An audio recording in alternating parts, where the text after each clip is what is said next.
আসসালামু আলাইকুম প্রিয় viewers and subscribers, welcome to Nayan's kitchen. কেমন আছেন সবাই? আশা করি আল্লাহর রহমতে আপনারা সবাই ভালো আছেন। আজ আমি আপনাদের সঙ্গে শেয়ার করব ঈদ স্পেশালি বিফ ভুনা রেসিপি। মাটির চুলাতে বাটা মশলায় হাতে মেখে এভাবে বিফ ভুনাটা রান্না করে আপনি হয়ে যেতে পারেন সেরা রাঁধুনি। যে কেউ এই মাংসটা খেয়েই আপনার প্রশংসা করবে। আসছে কোরবানির ঈদে এভাবে অবশ্যই একবার হলো রান্না করে খেয়ে দেখবেন।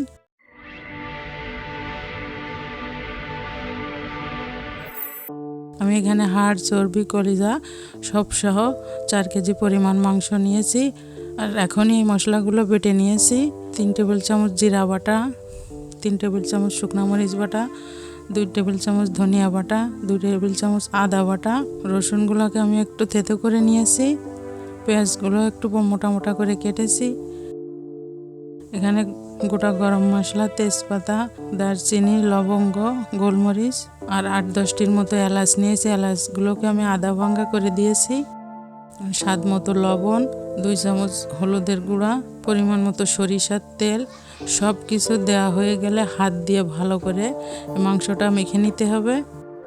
এই মাখানোর থেকে আপনি খাওয়ার স্বাদ বুঝবেন যে কেমন হয়েছে। যত ভালো করে এই মাংসটা মাখিয়ে রান্না করতে পারবেন ততই খেতে মজা হবে। এখন আমি চুলাটা জ্বালিয়ে দিয়েছি। তারপর মাংসের হাঁড়িটা বসিয়ে দিয়েছি। একটু সময় ঢেকে রেখে দিব।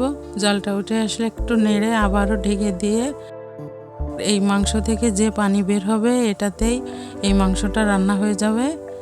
যেহেতু কাঠের চুলা আর গরুর মাংসতে তো বেশ পানি ছেড়ে দেয়। আমি মাঝে মাঝে একটু নেড়ে দিয়েছি অফ ক্যামেরায়। আমার রান্নাটা প্রায় শেষ হয়ে গিয়েছে। চুলা থেকে নামানোর আগে একটু টালা জিরার গুঁড়া দিয়ে দিব। দেখুন ভিউয়ার্স, খুব সহজ এই রান্নাটা, কিন্তু সবচেয়ে খেতে মজা এভাবে হাতে মাখিয়ে এরকম লাল লাল বিফ ভুনা।